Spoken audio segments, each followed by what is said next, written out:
I have so much I need to say. Please give me a chance to just say it. So I could have just said it. Please. Please. Can we meet again?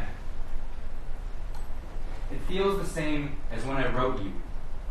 That long list of what I would miss about you and heard nothing back. Just reaching out into the darkness, trying to stop falling. I wish I could do something more, but reaching out to you is a crippling action that I had actually contemplated over the past few months.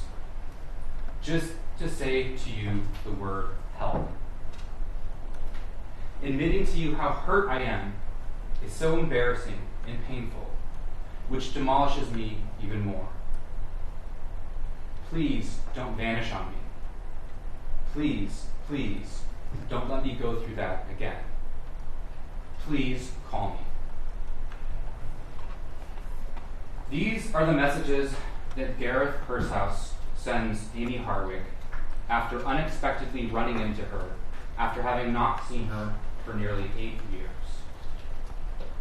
Running into her out of the blue on January 16, 2020, sent him into a deep, debilitating depression that he was not able to overcome. He was begging with her for help.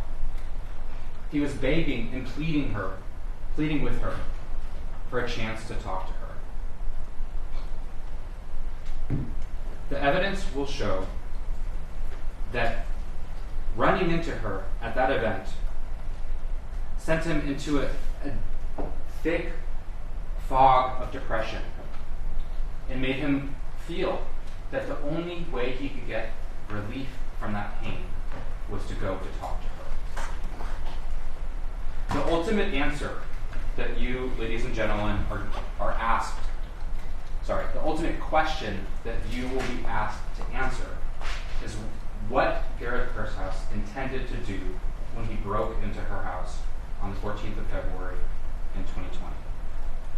The evidence will show that he was reacting from within this fog of depression and that he was going to talk to her.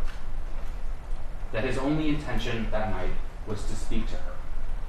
The evidence will show that he never intended on killing her. The evidence will show that he is not guilty of first-degree premeditated murder, and he is not guilty of the special circumstance of lying in wait. Amie Harwick and Gareth Pursehouse had a romantic relationship from 2009. This began in 2009. They lived together for a little over a year until sometime in 2011. When they split up, Gareth Pursehouse was never the same. Losing Amie Harwick sent him into a debilitating, crushing depression. It made it hard for him to function. He even lost a job that he had at the time because of that. The heartbreak that he suffered changed him. He tried to move past it, but he couldn't. He tried to move alongside it by seeking release through exercise, travel, dating other women, but those were only temporary respites. Those didn't work. He distanced himself from other people. He wouldn't let himself become emotionally vulnerable with other women. He had suffered, the threshold had been reached of his heartbreak, and he couldn't risk another one. He wouldn't survive it. So when he sees Amie Harwick on the red carpet, or waiting for the red carpet, at an event that he had been working for many years as a side gig, photographing attendees at this award ceremony that happens every year in downtown Los Angeles, he completely loses control of his emotions. He literally falls to the floor, and he's hyperventilating, he's sobbing, he's shaking, and with Amie's encouragement, he's able to stand up and the two of them walk off and talk. They sit down on a bench, and he's able, through talking to her, to regain his composure. After about 30 or 40 minutes, Miss Harwick's friend, who she came to the event with, Fernando Chavez, comes up to the two of them and says, hey, the red carpet's about to close. If we want to get pictures on the red carpet, we have to go. And so he cuts the conversation short, and to him, it seemed like Gareth was disappointed and upset at having the conversation cut short. Gareth goes and finds his friends that were at the event. You'll hear from them who will say that he seemed distraught, that he was sobbing uncontrollably, that it was pathetic how sad he was from their perspective, and that they told him to pull himself together. He was on the clock. He was being paid to photograph people there that night, and they tried to help him. Later that night, Gareth walks up to the table that Fernando Chavez and Amie Harwick were seated at during the program of the event. He kneels down and he whispers, "Can we talk again tonight?" Amie says, okay. Shortly thereafter, the two of them go back and sit back down on the bench and talk again, a second time. At some point in the conversation, after about 45 minutes, Ms. Harwick tells Gareth, look, I have to go meet my friend, Fernando Chavez. I have to go. He asks if they can meet again, continue talking. She says that's not a good idea. The next day, the 17th, the text messages that I read in the very beginning are sent by Gareth to Amie. He's pleading with her. Please, I need to talk to you again. I need to continue this conversation. The following day, on the 18th, at about 4 p.m., he leaves her this voicemail.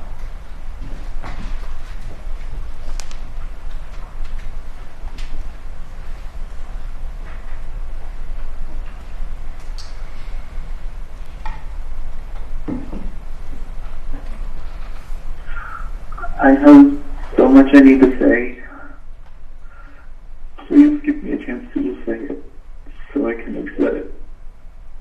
Please. Please.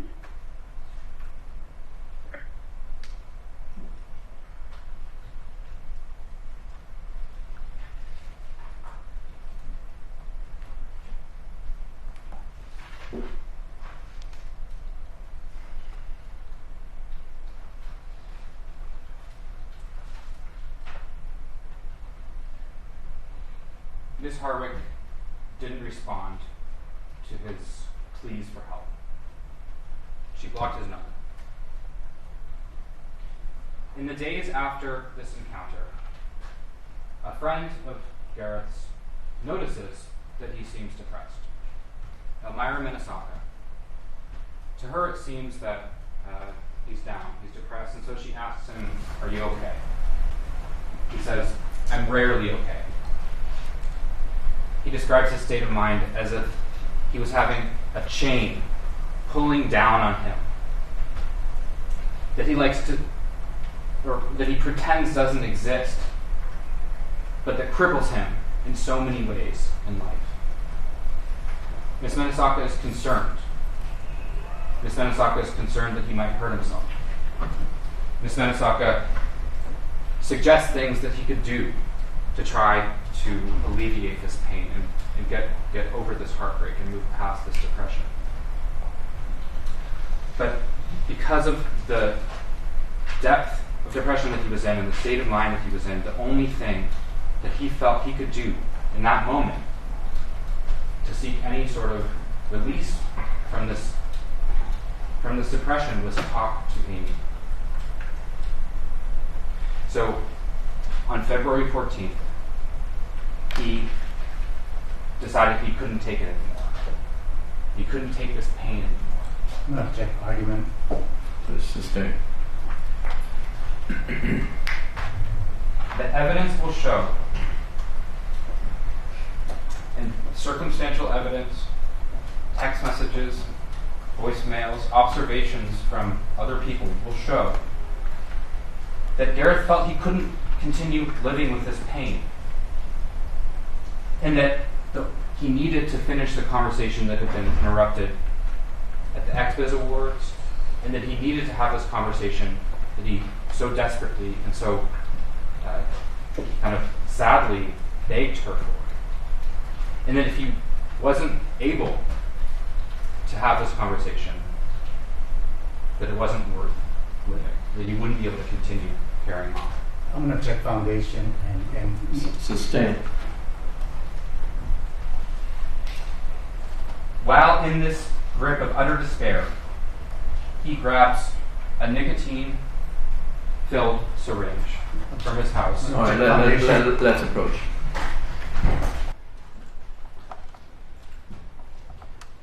As Mr. Avila said in his opening argument, there is evidence that Mr. Pursehouse possessed a syringe, brought it from his house, and brought it to Ms. Harwick's house.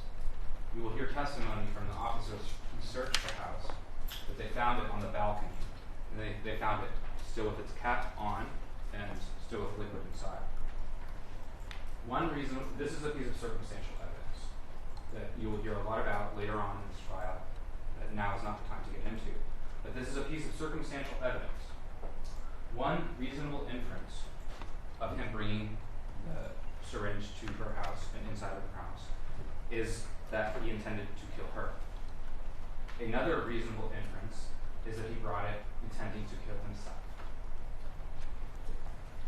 The circumstantial evidence, the messages he sent, the voicemail he left, the observations of other people at the XBiz Awards, the observations of Ms. Minnesota will show that he was in a depressed state of mind. Now, he breaks into her house in this state of mind, and he is waiting there for hours so that he can have this conversation. When Miss Harwick comes home, there's a struggle. As Mr. Ariel said, Michael Herman is her housemate. He lives in a room that's on the ground floor. It has a door out to the balcony. And he wakes up to a scream. He wakes up to what he thinks is Amie Harwick screaming. At first, he thinks it's the kind of scream that you would make when you see like a mouse or a cockroach or something. But then he realizes, no, she's continuing to scream. So he gets out of bed and he walks over, or goes over to the foot of the stairs, and he shouts up once, "Amie!" He continues to hear sounds. So he goes into his room and looks for his keys and his phone, which he can't find. He's continuing to hear sounds from above, and he goes back to the foot of the stairs, and he shouts up in the upward direction, up towards her room on the top floor, "Hey, motherfucker!" And then he runs out through the patio, around the side of the house, through the front courtyard area. And because he couldn't find his keys and his phone, he has to climb up and over this wrought iron fence. He goes and he knocks on neighbors' doors, trying to get help, but no one opens their doors. He eventually sees a stranger walking down the street, and he asks the stranger to use his phone. The stranger calls 911, and the police arrive. 2 officers arrive after a brief discussion with Mr. Herman. The 3 of them climb up and over the wrought iron fence. They go back down the side of the house, and when they round the corner into the patio area, they see Miss Harwick. She's face down. She's non-responsive, gravely injured, but still alive. She's beneath the balcony, which is a little over, the floor of the balcony is a little over 20 feet above the patio where Miss Harwick was found. And, they take Miss Harwick to Cedar-Sinai, where doctors try to save her life and are unsuccessful. and she tragically passes away that night. You're going to hear from Dr. Scott Luzzi, who performed the autopsy, and he's going to testify that he formed an opinion as to the cause of death, and that the cause of death that he opined based on his autopsy was blunt force trauma to the head and torso. That he also found evidence of manual strangulation, and he also found evidence of an altercation with injuries consistent with defensive and assaultive wounds. You're also going to hear from forensic scientist Bob Malik. He is a accident reconstructionist, and he's going to testify that he performed a fall analysis, that he used what's called finite analysis to look at the possible ways in which Ms. Harwick could have arrived in the location that she was at. He's going to talk about the investigation that he did of the scene.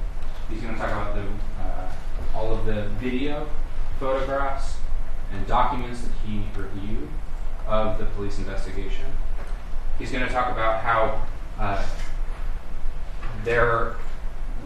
one can use mathematical equations and scientific principles based on physics and biomechanics to look at the parameters of where someone came to rest and look at their center of mass and their location and orientation and relationship to the things that are in that space, such as, in this case, the balcony, the awning, the house, to identify the possible starting points that could have resulted in her place of rest. And you're going to hear from Mr. Malik that he was able to exclude a number of scenarios, and he was able to identify a number of possible scenarios, two of which are likely. And you're going to hear from Mr. Malik that one of those likely scenarios is that she was hanging from the outside of the balcony. Objection. No, but the court stated that it would allow the possible scenarios. Go ahead. Right. You'll hear this in great detail from his testimony, how he excluded certain scenarios, how he arrived at other scenarios, and from within those whittled down the scenarios to what are likely based on the science. And one of them is that she was hanging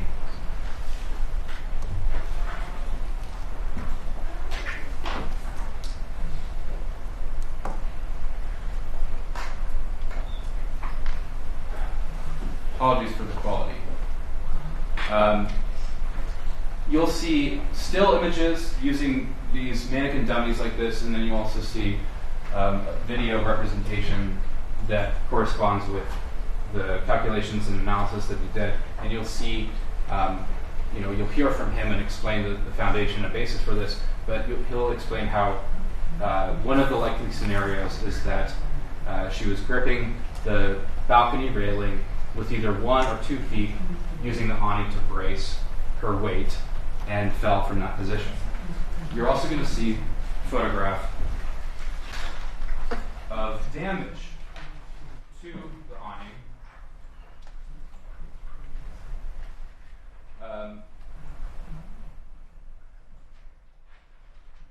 beneath and kind of recessed under the balcony. It's kind of hard to tell there, but there you'll also see a close-up image that shows damage to the front side of the awning in a location consistent with where somebody would place their foot to brace their weight. You're also going to see in this trial this photograph, a photo shoot she did where she's posing here on the balcony. And this is not shown for purposes of the clothing she's wearing or anything like that. But you'll see that she had a certain comfort level with the balcony railing. You'll hear that she was an athletic, acrobatic person and that for years she was a dancer.